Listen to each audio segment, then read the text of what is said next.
कक्षा 10वीं के मेरे प्रिय भैया एवं बहनों, आज हम बायोमास ऊर्जा, बायोमास एनर्जी इस विषय का अध्ययन कर रहे हैं। तो अपन लोगों ने सुना होगा बायोमास ऊर्जा यानी कि कृषि, वन, पशु एवं अन्य अपशिष्टों से ऊर्जा प्राप्त करना बायोमास ऊर्जा कहलाता है। आपने बायोगैस का नाम सुना होगा। बायोगैस कैसे बनती है आपकी जानकारी में होगा।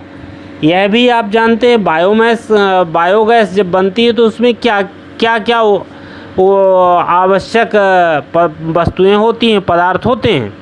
तो कुल मिला के ये कहना कि कृषि का या पशुओं का गोबर या मलमूत्र, अन्य जीव जंतुओं का मलमूत्र, कचरा एकत्रित करके उसको सड़ाया जाता है।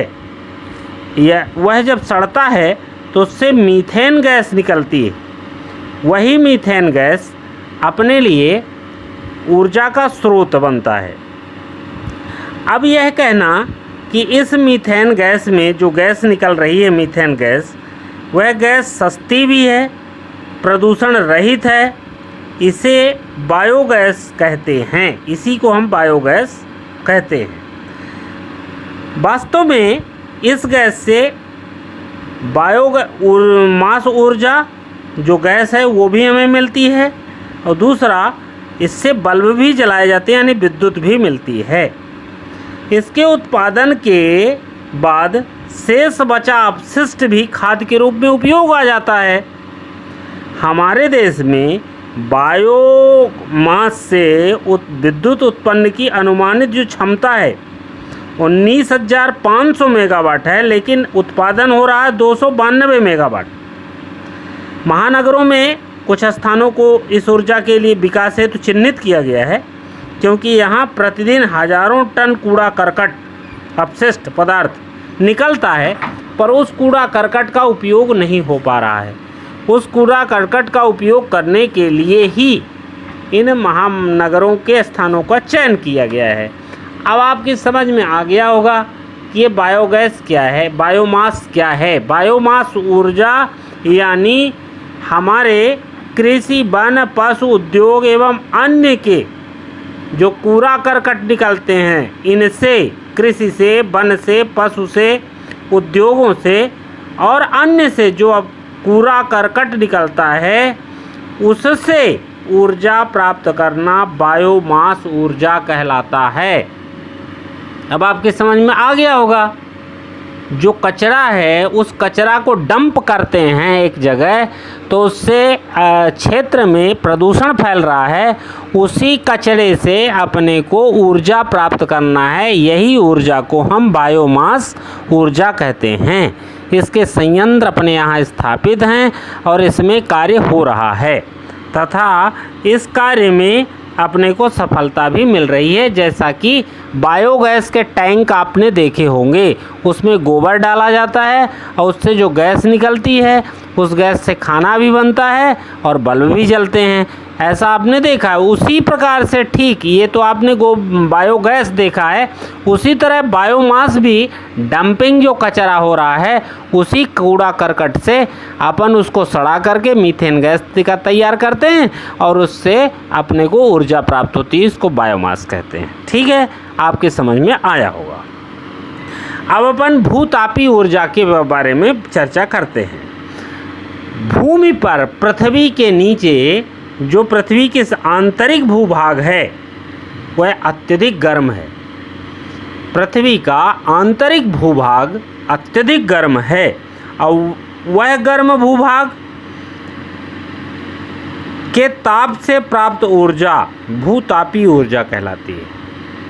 करना क्या है अपने को, वैज्ञानिक करते क्या हैं, शोध संस्थान में क्या किया जाता है, वह केवल इतना सा काम करना, जिस क्षेत्र में यह भूतापी ऊर्जा बनती है और वह आकर के पत्थरों पर सिमट जाती है, पत्थरों के बीच में रुकती है, उस जगह में बोर करके पाइपलाइन डाली जाती है और उस ऊर्जा को निकालकर संयंत्र द्वारा उसमें को जल के जहाँ पानी एकत्रित करते हैं और पानी में उसको उस ऊर्जा को ऊष्मा को पहुँचाते हैं। उस तापीय ऊष्मा के कारण वह पानी गर्म होता है और भाप बनता है। भाप बनती है जब, तो उस भाप से टरबाइन और डायनमो लगाकर उस टरबाइन को घुमाया जाता है। उस टरबाइन के घूमने से आगे आपने कल पढ़ा है कि टरबाइन जब घूमती है तो बिजली कैसे बन जाती है। यह है अपना भूतापीय ऊर्जा।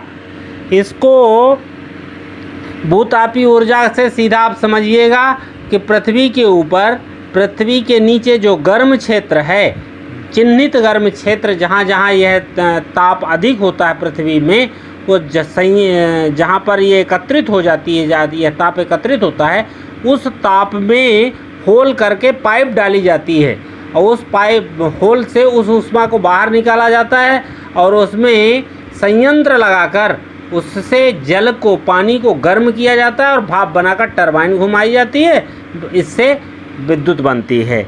यह हमारा भूतापीय ऊर्जा हुआ। अब शक्ति संसाधनों का संरक्षण, इस विषय का आप अध्ययन अपन तीसरे टॉपिक का करने जा रहे हैं। जो हमारी अर्थव्यवस्था है, उस अर्थव्यवस्था में शक्ति के संसाधन प्राणवायु, जैसे मनुष्य को शक्ति कहाँ से मिलती है? प्राणवायु से, की भूमिका है। यदि प्राणवायु निकल गई तो मनुष्य का यह शरीर निरर्थक हो जाता है। ठीक उसी प्रकार से जैसे कि मनुष्य के शरीर में प्राणवायु का अभाव हो जाने से वो मृत हो जाता है, ठीक वैसे ही अर्थव्यवस्था के भी घटक हैं, जैसे कृषि, उद्योग, परिवहन, व्यापार आदि भी शक्ति संसाधन। इनके बिना हमारी अर्थव्यवस्था संचालित नहीं हो सकती, वह प्राणहीन हो जाएगी। तो देश में उपलब्ध शक्ति के संसाधनों का संरक्षण आवश्यक है। यदि ये संसाधन नष्ट हो जाएंगे या इन संसाधनों का समुचित उपयोग नहीं किया जाएगा तो हमारी अर्थव्यवस्था यानी हमारा विकास अवरुद्ध हो जाएगा, बेकार हो जाएगा। तो शक्ति के स्रोतों से भविष्य में ऊर्जा मिलती रहे तथा सदैव इसकी पूर्ति हमें होती रहे, तो इनका और प्रदूषण से भी हम बचें, इसलिए इन संसाधनों का संरक्षण आवश्यक है। तो क्या करना चाहिए संरक्षण में? हमें ऐसे क्षयशील जो स्रोत हैं, क्षयशील का मतलब जो उपयोग के बाद समाप्त होते चले जा रहे हैं, ऐसे जो क्षयशील स्रोत हैं हमारे, क्षय पर आधारित ऊर्जा का उत्पादन सीमित कर दिया जाए, उनका उपयोग कम किया जाए। जैसे कोयला एक निश्चित मात्रा में है और हम निरंतर उपयोग हम करते जाएंगे, एक दिन कोयला समाप्त हो जाएगा। पेट्रोलियम, डीजल पेट्रोल जो है वो उसकी मात्रा निश्चित है और एक दिन वो समाप्त होने वाले हैं, तो इनका उपयोग उस तरीके से किया जाए ताकि यह हमारे लिए ज़्यादा लंबे समय तक के लिए मिल पाएँ।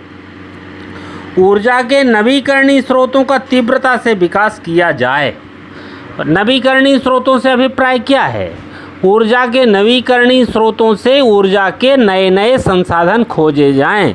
जैसे बायोमास भी आपने पढ़ा, भूतापीय ऊर्जा पढ़ा आपने, इनका भी उपयोग नवीकरणीय सौर ऊर्जा भी आपने पढ़ा, तथा डीजल के लिए अन्य पेड़ पौधों से के बीजों से तेल तैयार करके उसका भी उपयोग किया जाए। देश में उत्पादित होने वाली ऊर्जा का समुचित वितरण सुनिश्चित हो ताकि ऊर्जा का ह्रास ना हो, नष्ट ना हो, उसको समुचित प्रयोग करना और समुचित ही वितरण करना।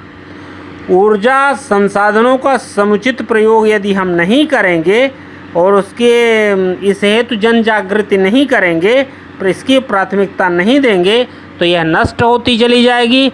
हम जितना उपयोग कर रहे हैं उतना ही हिस्सा नष्ट भी हो रहा है, इसलिए उसको बचाएं। इसीलिए कहा जाता है संसाधनों का उपयोग तरीके से करें। यदि विद्युत की आवश्यकता नहीं तो स्विच को बंद करें और उतना ही उपयोग करें जितना आवश्यक हो। प्रदूषण रहित ऊर्जा स्रोतों से ऊर्जा उत्पादन विकसित किया जाए। प्रदूषण रहित ऊर्जा स्रोत जो हैं उनका उपयोग अधिक से अधिक किया जाए। उन स्रोतों के बारे में आपने अध्ययन किया है। शक्ति संसाधन व्यक्तिगत आवश्यकता की पूर्ति के साधन मात्र नहीं हैं, वरन यह राष्ट्र की चहुमुखी समृद्धि के आधार भी हैं। इसलिए इनका संरक्षण आवश्यक है। यदि हमने समय रहते इन संसाधनों का संरक्षण किया तो यह हमारे लिए ज़्यादा समय तक उपयोगी हो पाएंगे, उनका उपयोग हम कर पाएंगे। अन्यथा यदि हमारे पास 1 लीटर ही पानी है तो 1 लीटर पानी को दिन भर पीने के लिए हमें यदि कुछ पानी ज़मीन में हमने गिरा दिया तो उतना पानी हमें पीने के काम में नहीं आ पाएगा।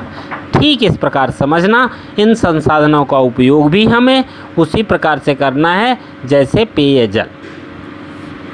धन्यवाद। आज के लिए इतना ही।